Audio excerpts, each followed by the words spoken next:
সাকিবের সন্তান বীর নামাজের সময় আমার কাঁধে পিঠে উঠে যায়। একই বলছেন বুবলি। হ্যালো ভিউয়ার্স, বিস্তারিত জানতে চ্যানেলটি সাবস্ক্রাইব করে সম্পূর্ণ ভিডিও দেখুন। সুপ্রিয় দর্শক, বর্তমান সময়ে বেশ আলোচনার মধ্যে রয়েছেন শবনম ইয়াসমিন বুবলি। ব্যক্তি জীবন নিয়ে বেশ সমালোচনা থাকলেও কেরিয়ার জীবন নিয়ে বেশ আলোচনার মধ্যেই থাকেন তিনি।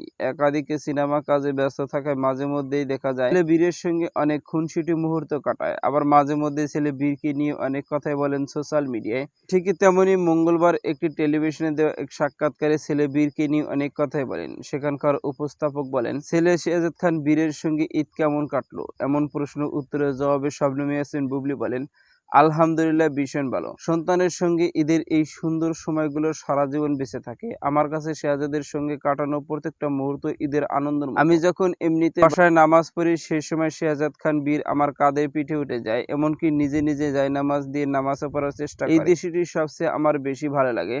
শাকিব খানের সন্তান শেহজাদ খান বীর অনেকটাই দুষ্টুমি করে আমার ছেলের এমন দুষ্টুমিতে আমি নিজে অনেক মুগ্ধ হয়ে যাই। হাজারো মনে কষ্ট থাকলে শেহজাদ খান বীরকে কাছে পেলে অনেকটাই আমি সব দুঃখ কষ্ট ভুলে যাই। এমনই একাধিক মন্তব্য ছিল শবনম ইয়াসমিন বুবলির। তো সুপ্রিয় দর্শক, ভিডিওটি আপনার কাছে ভালো লাগলে একটা লাইক দিন। নিত্য নতুন ভিডিও আপডেট পেতে চ্যানেলটি সাবস্ক্রাইব করুন। অসংখ্য ধন্যবাদ। পুরো ভিডিওটি উপভোগ করার